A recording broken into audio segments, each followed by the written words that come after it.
여러분, 무역전쟁처럼 국가정책이 크게 바뀔 때요, 생각지도 못했던 새로운 산업이 생겨나서 엄청난 돈을 버는 경우가 종종 있습니다.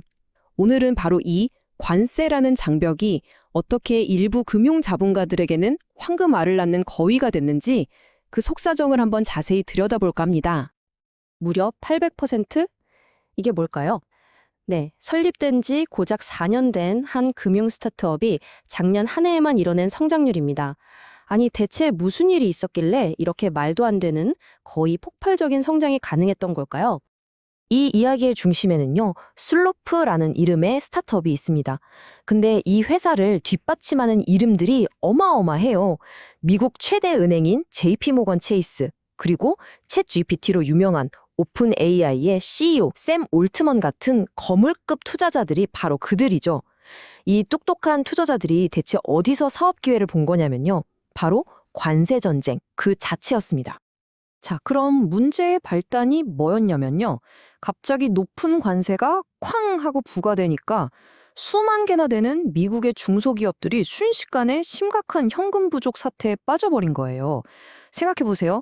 물건을 팔아서 돈을 벌기도 전에 어마어마한 세금부터 당장 내야 하는 그런 상황에 처하게 된 거죠. 자, 이 과정을 한번 따라가 보시죠. 1단계, 수입한 물건이 항구에 도착합니다. 그런데 바로 시장에 풀 수가 없어요. 왜냐하면 2단계, 막대한 관세랑 수수료를 현금으로 먼저 내야 하거든요. 만약 이 돈을 못 내면 그럼 3단계에서 보시는 것처럼 물건은 세관 창고에 그냥 묶여버리는 겁니다. 당연히 4단계인 판매를 통한 비용을 수는 시작도 못 해보는 거죠. 바로 이 지점에서 이 빈틈을 파고드는 새로운 사업이 등장하는 겁니다. 그게 뭐냐면 바로 이 관세 낼 돈을 빌려주는 거죠. 아주 단기간에 그리고 아주 높은 이자로요. 말 그대로 관세 금융이라는 새로운 고수익 산업이 탄생한 순간입니다.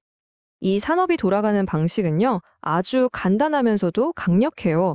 당장 현금이 급한 수입업자들에게 연이율 20%에 육박하는, 그러니까 일반적인 기업 대출 금리보다 훨씬 높은 이자로 단기 자금을 빌려주는 겁니다. 물건 뺏기고 비싼 벌금 무는 것보단 나으니까 기업들 입장에선 다른 선택지가 거의 없는 거죠. 그러니 이 사업은 그야말로 호황을 누릴 수밖에요.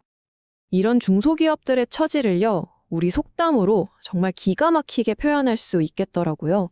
바로 울며 겨자 먹기. 당장 회사가 망하는 걸 막기 위해서 눈물을 머금고 이 비싼 이자라는 쓴 겨자를 삼킬 수밖에 없는 그런 상황인 거죠. 자, 그럼 이제부터는요, 이 금융 메커니즘이 가져오는 더 큰 그림, 그 경제적인 파장에 대해서 한번 이야기해 볼게요. 이건 단순히 한두 개 기업의 문제가 아니거든요. 이 그래프를 보시면 모든 게 한눈에 들어옵니다. 왼쪽 중소수입업자들의 이익은 거의 변화가 없거나 오히려 줄어든 반면에 오른쪽의 관세금융 자본가들의 수익은 말 그대로 수직 상승하고 있죠. 관세 전쟁이 만들어낸 부가 결국 누구의 주머니로 들어가는지를 명확하게 보여주고 있는 겁니다. 결국 한쪽의 위기가 다른 한쪽에겐 엄청난 부를 쌓는 기회가 된 셈이죠. 사실 이건 어제 오늘의 일이 아닙니다.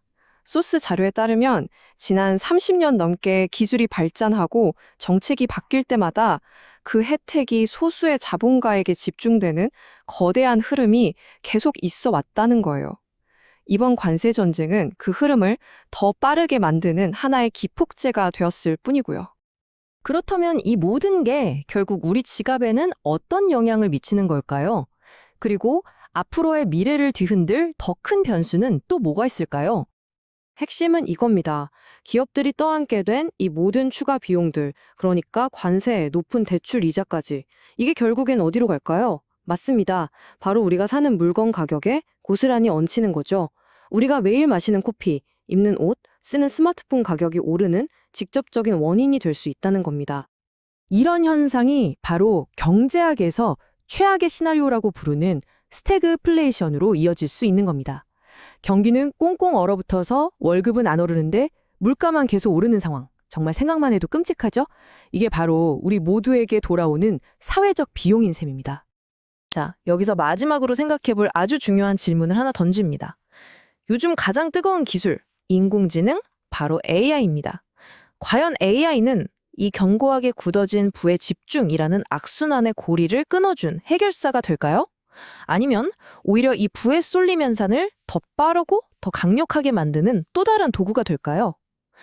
이 질문에 대한 답을 찾아가는 게 어쩌면 지금 우리 모두의 숙제가 아닐까 싶습니다.